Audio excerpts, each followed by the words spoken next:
안녕하세요. Riding on the Korean wave. Welcome to Tuesday's edition of The Culture Wave. I'm Twon So-ah in Seoul. Explore with us Korea's culture from all aspects and stay up to date with K-entertainment, K-trends, K-travel, K-everything. And before you know, you'll be booking your flight to Korea. And I'm joined by our co-host Walter Lee in the studio today. Hello, Walter. Happy Tuesday, Soa, and hello to everyone at home watching. I'm Walter Lee, and I have the latest in K-Enter news just for you, so stick around. Walter, May is just around the corner, Yes. and so is the Golden Holiday. And you know, one place is seeing a high demand in bookings these days, and that's Jeju Island. Yes, I mean, it's always been a popular destination for travel with domestic as well as international.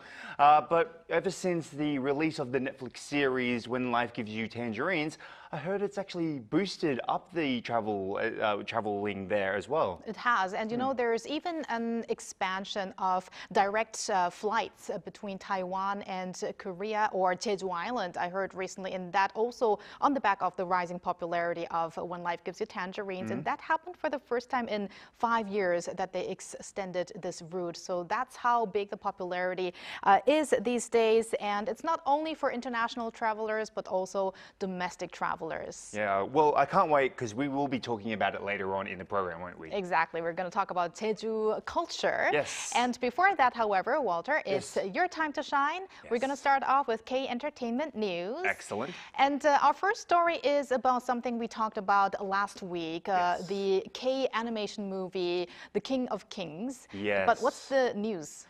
Well, you and I had the feeling, we actually talked about this, about how big this movie was going to be.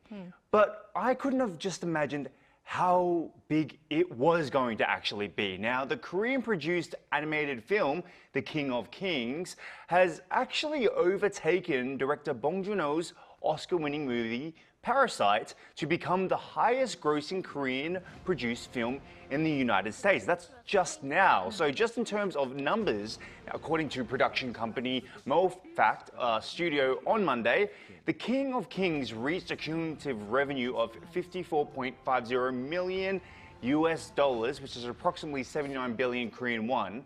That's surpassing the final US box office gross of Parasite, which was roughly around 54 million US dollars, approximately around 78 billion Korean won. Now, this movie was written and directed by Mofact Studio CEO Chang Song-ho. The film is based on Charles Dickens' life, The Life of Our Lord, and depicts the journey of Jesus from birth to resurrection. Now, this film features an amazing star-studded cast. I mean, it includes Oscar Isaac, Kenneth Branagh, Mark Hamill, Uma Thurman, Ben Kingsley, Pierce Brosnan, and Forrest Whitaker. So the film is expected to come here in the summer, and I mean, can you imagine how much more it's going to make once it reaches here in Korea? I mean, I kind of sense that a big award might be coming up, just like for Parasite. Who knows? But yeah, it's looking to become really the king of K movies, at least in the US for now. Yes. But speaking of awards and films, we're going to talk about a Korean director who's expected to play a big role at a big film festival. Yes, one of the most prestigious film festivals. And I keep saying this, but this seems to be the year for director Hong Sang-soo. Now, we've talked about him numerous times this year. Now, the birth of his child with actress Kim Min-hee. He also came out with a new film this year. Now, he has been chosen to serve as a jury member or panelist at the 78th Cannes Film Festival's organization committee. And now, this was announced by the organization committee recently, and the industry figures who will serve this year's competition jury. Now, the French actress Juliette Binoche will serve as the jury's president, with other jury members including American actress and director Halle Berry, and Indian director and screenwriter Payal Kapadia, among others as well. Now, regarding director Hong Sang-soo, the Cannes Film Festival said Hong has become an indispensable presence of Cannes, even choosing Cannes as the backdrop for his film Claire's Camera. Now, Hong Sang-soo is the sixth director or actor to serve as a jury member. This is Korean director or actor. the festival's main competition sections. So yes, a very good and I guess prestigious position to have at the Cannes Film Festival. Right. I mean, did you just say Cannes Film Festival? Cannes Film Festival? Yes. Well, another example of Korea's growing presence on the Yes. global stage and the film industry. Now, last but not least, we're going to move over to K-pop. What do you have? Yes, so for K-pop, legendary boy group TVXQ or Dongbang or if you're Japanese, Toho Shinki, concluded their Japanese nationwide live tour with a spectacular finale at the Tokyo Dome. Now, starting from Saitama in November last year, TVXQ held the Toshinki 20th anniversary live tour across several cities, delivering a total of 22 performances. Now, celebrating their 20th anniversary of their debut in Japan, the tour drew a remarkable total of 350,000 attendees. Now, notably, their recent Tokyo Dome concerts from April 27th to April 25th to 27th sets a milestone by reaching a total of 33 Tokyo Dome performances and 92 nationwide Dome performances overall. Now, once again, surpassing their own record for the most Dome performance concerts by a foreign artist in Japan. So what a great achievement by the boy group.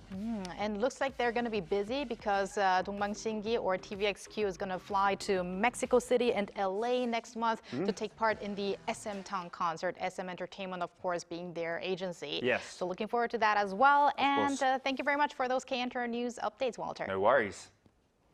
And now let's move over to our AI anchor, Ari, for what she has on culture-related issues. Ari, take it away.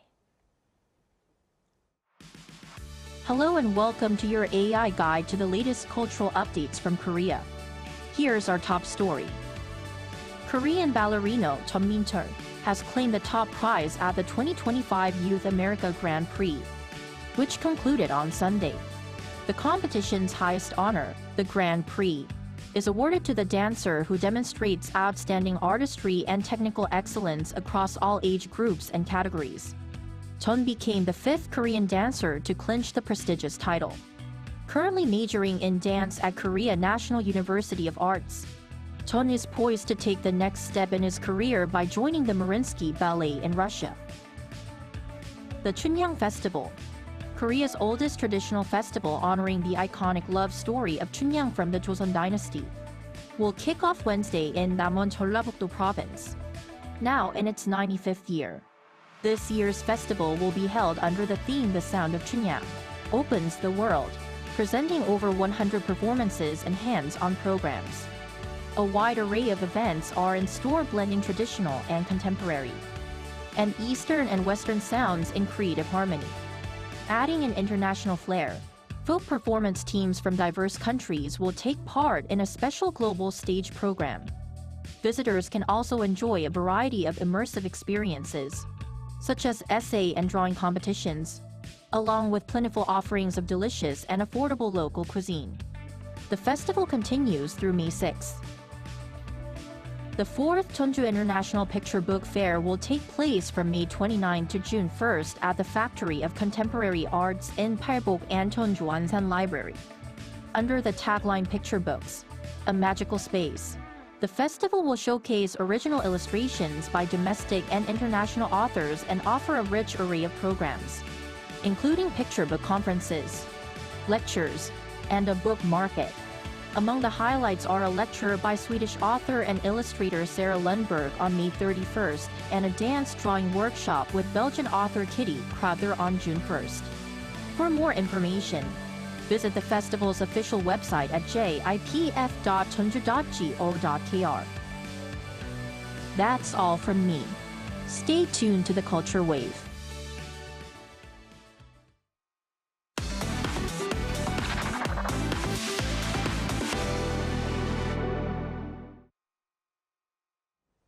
The city of Jeju in Gyeonggi-do Province is known for its high-quality rice, historical sites such as royal tombs, and is now aiming to attract more visitors with a new attraction. Jeju's Namhangang Suspension Bridge is poised to officially open later this week, not only to provide people with panoramic sights, but also the chance to make new memories. Cha Young-kyung has more. The spring river breeze brings a pleasurable feeling to tourists. A suspension bridge spanning the Namhangang River boasts of grand and beautiful features. This is the first suspension bridge over the Hangang River with a length of 515 meters and an average height of 30 meters, providing magnificent panoramic views of the river. We are shivering since it is very high up here, and I think it is a great place to visit with the family since it has beautiful landscapes. Visitors can experience the thrill of looking through the bridge's glass floor, where people can view the river, and at the media glass, which looks like it is breaking when people step on it.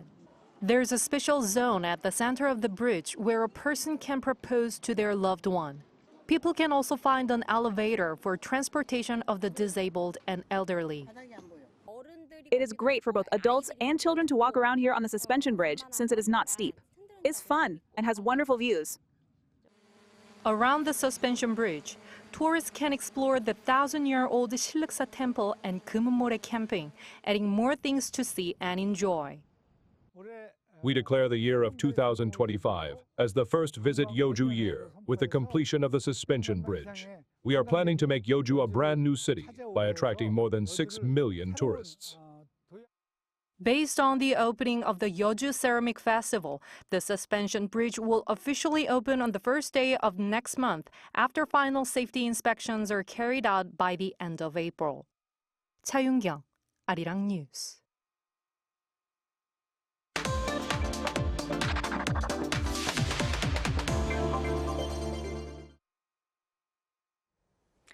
Jeju Island is one of South Korea's most popular tourist destinations. Isolated from the mainland, Jeju has developed a unique dialect and its own distinctive local culture, including the Haenyeo culture, important aspects of the island's identity. Now, recently, Jeju has been receiving growing interest from around the world on the back of a successful K-drama.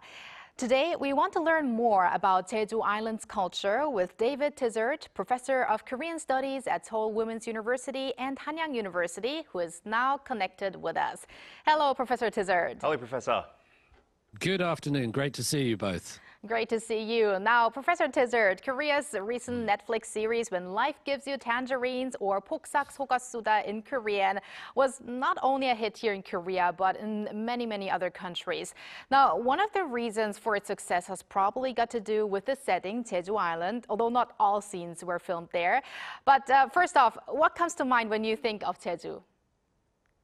That's a wonderful question, and what a drama that was, by the way. I was completely engrossed in its marvelous performances, and as you rightly say, Jeju was a character almost in and of itself in that drama. It was a wonderful backdrop for the narrative that unfolded, and it seemed to have generated a lot of interest in the place itself. Now, you asked me what do I think of when I think of Jeju. Last year I climbed to the top of Hallasan. That meant sort of leaving the mainland very early in the morning, getting over there and climbing all the way to the top of that mountain. It's fantastic because it feels nothing like mainland South Korea. When you're at the base of Hallasan, you almost feel like you're in Southeast Asia with the palm trees and the dirt. But then you go into the center of the island and you find these stone walls and you see horses in the fields. And it's almost as if, for me personally, that I'm in the English countryside of southeast England in Kent. I've got many fond memories there, possibly eating and drinking a little too much on the local cuisines and learning some of the saturi, the local dialect. But it's a place that's very much part of Korea, but somehow it's retained its own unique atmosphere, culture, and the country of Korea is all the richer for that. Right. Well, Walter, you told me that you've been to Jeju more than I was in Jeju before. But what do you think of Professor Tizard's impression? Is it similar to what you think of Jeju? It's very similar to my professor's impression. I do believe the same thing. It just seems very different from mainland Seoul. It's my favorite place to travel, actually. Ooh. And there's just great food there. And I enjoy going there every time. I try to get down there at least once a year. So yes, I love the place as well. But anyway, Professor, back to the questions now. Poksak sugak suda means something along the lines of you've worked hard. It's kind of like in Korean, standard Korean, sugo 하셨습니다, right? So ever since the hit drama, there's been a resurgence in the interest in the Jeju dialect, with the word like pokssak meaning appearing in advertisements, right? In advertisements on news headlines and so on. What significance does the dialect have from a cultural perspective? Very good question. Before I say something about the language, it's really interesting to see this resurgence in interest in Jeju, which seems to come around sort of every decade or so. You might remember about 10 years ago, 2016, it was Hyori Minbak, Hyori's bed and breakfast with her husband Lee Sang-soon, and that really generated a lot of interest. And even on that show, they had IU and Park Bo-gum. At the time, other people that were famous for spending time on Jeju that people might know, Lee Se-dol, Park Ji-sung, even YG Chief, Yang Hyung-suk has a place down there. We've also seen Uridele Blues, Our Blues, Extraordinary Attorney U, featuring Jeju predominantly in their content. So it's nice to see it coming back around again with pokssak. Now, you asked about the language. Some people say that the Jeju dialect could be not just a dialect, but a language in and of itself, how different it is, because it's evolved away from the mainland and separately. Now, a lot of people, they might not even understand elements when people speak in a thick language of Jejuo. Certainly, when I was watching the drama with my family, Korean family, they would all laugh at certain expressions that came out because they simply hadn't heard them before. What I think is really interesting about this is for the longest time, Korean people would try to hide their dialect. They would try to hide their satpuri in order to speak a sort of well-received Seoul pronunciation. And we saw this flattening of culture. And people did this because they didn't want to appear from the jibang, from the outside of civilization as it was perceived. And that was really kind of sad. But what I think this does, seeing Jejuo, seeing this Jeju dialect featured so prominently and unashamedly, proudly in this drama, and now, as you say, seeing it in advertisements and product placement all around the country, it's not only fun, but it's also saying, hey, we are allowed to recognize difference. We are allowed to acknowledge different parts of Korean culture and lifestyle. We don't all have to be the same. We can be one, we can be together, but we can also have differences. And that's what I love. When I was down there, people loved teaching me Pangapsuda instead of the normal sort of Pangapsuda or Pangawoy or something like that. Yeah. Right, Professor Terzert, and I guess that's also why the Jeju dialect, I think it's also part of UNESCO saying that it's very critical of being extinct. I don't know if you can say a language can get extinct or a dialect can get extinct, and that is why I guess it's important to pass down this culture from the current generations, because the elderly generations usually speak that dialect. And actually, the reason why I just mentioned UNESCO is because I wanted to mention that earlier this month, we're going to move on to history, records of the Jeju April 3rd uprising, a very pivotal incident in Korea's history. This has been officially added to UNESCO's Memory of the World Register. So what do you think is the significance of this inscription? This is so incredibly important because during South Korea's democratization movement, Gwangju has been the real sort of source of memory. That's been the thing that's carried the spirit of Korea's liberation, its democratization forward. And we've seen that recognized in movies, in novels, in webtoons, and in song. Now, that was in 1980. But in 1948, just at the end of the US military government's administration of South Korea after liberation in 1945, great tragedy took place on Jeju Island, in which tens of thousands, an unfathomable amount of people was slaughtered on the island, and very few people knew about this, and then those that did know about it, very few people talked about it. When I encounter university students at university, obviously, and we talk about Korean history and the democratization movement that's taken place, of course, many of them will immediately reach for Gwangju and then figures like Park Jong-chol and Lee Han-yeol.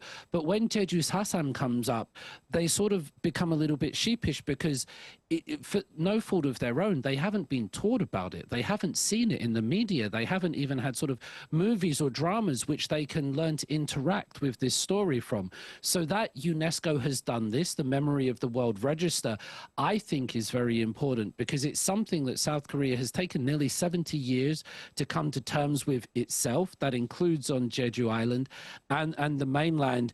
It's an incredible dark chapter because it involves Korean on Korean crime for the most part. But now that people are actually looking at this, I think it shows that Korea has matured to the stage where it's able to ask those difficult questions and turn a light onto the shadows of its history. Let's stay on that topic just for a little bit longer. Now, the Jeju April incident is featured also in the Nobel Prize literature winner Hangang book's We Do Not Part. Okay, so how is Jeju Island portrayed in that novel? It's a wonderful novel. And I'm a big fan of. Yeah, I've read it as well. A big fan of Hangang and her writing. And her latest book, obviously, she did Sonyeon이 온다. She did Human Acts or A Boy Is Coming previously, which focused on the Gwangju uprising. In her latest one, she looks at the Jeju Sasam incident, and Jeju becomes a character in and of itself. Now, whereas in When Life Gives You Tangerines or Pokssak, we see the beauty, we see the natural environment of Jeju, we see the wind, we see the sea and the storms. In Hanggang's latest book, We Do Not Part, Jeju is a character in itself that is complex and brooding and has dark nooks and crannies. It's a place that mourns. It's a place that's sort of filled with memory that almost doesn't want to come out, but that demands to be unearthed. I find it very similar to Mo Yan's Red Sorghum. Mo Yan was a Chinese writer who also won the Nobel Prize for Literature, and in his work, Red Sorghum becomes a character. Hanggang's latest work, it doesn't ask the questions directly about what happened in Jeju. So for those looking for a repetition of human acts, it's not quite that. But the fact that she looks at Jeju in that way, the fact that she uses that dialect, those voices, and even stories from Vietnam as well, shows that the interest and the attention to what happened on this, it's not just a holiday destination, it's not just the Hawaii of Korea or a honeymoon locale for people, but it's a place with a history of its own that's often been neglected by the mainland, by mainstream culture, linguistically, culturally. Now to acknowledge that, I think Hangang has done a wonderful job at making us talk about that. So I guess we have the official UNESCO inscription, but then we have literature and media content. And in these ways, probably the regular people can get a better understanding of the historic issues happening. So I guess it's another approach to approach the people regarding these historic facts of Korea. Yeah, I completely agree with you there. But let's try and move on to a lighter note now. And in what other ways is Jeju, attractive to people? I mean, you could give your own experience, or what do you think is an attractive quality that Jeju is to people who are maybe coming in or thinking about going into? Jeju has always been attractive to the Korean people. There's a little bit of history here that until 1989, South Korean people weren't legally allowed to travel abroad without government permission. So until democracy came, they had to seek permission to go abroad. And that's why many South Korean people went to Jeju on honeymoon, because although it was a domestic trip, it felt like they were going abroad. They were going on a plane. And so Jeju has often been associated with fertility, with romance, with life and with birth. And that's a really good thing. One of the things that I find really interesting is Jeju folklore and mythology. And if you've seen Pokssak or When Life Gives You Tangerines, you will notice the halmonis, they were always sort of praying to dragon kings and gods and the spirits. That's very much alive in Jeju. And I particularly like the story of Solmundae Halmang, or Grandmother Solmundae. Now, in mythology, the creator of Jeju is believed to be a grandmother. And I think this is beautiful because so much of history and mythology is generated by male figures. We have sort of male creator gods. We have Isun Shins and Sejong De Wangs, and our history books and our mythology are filled with powerful male figures.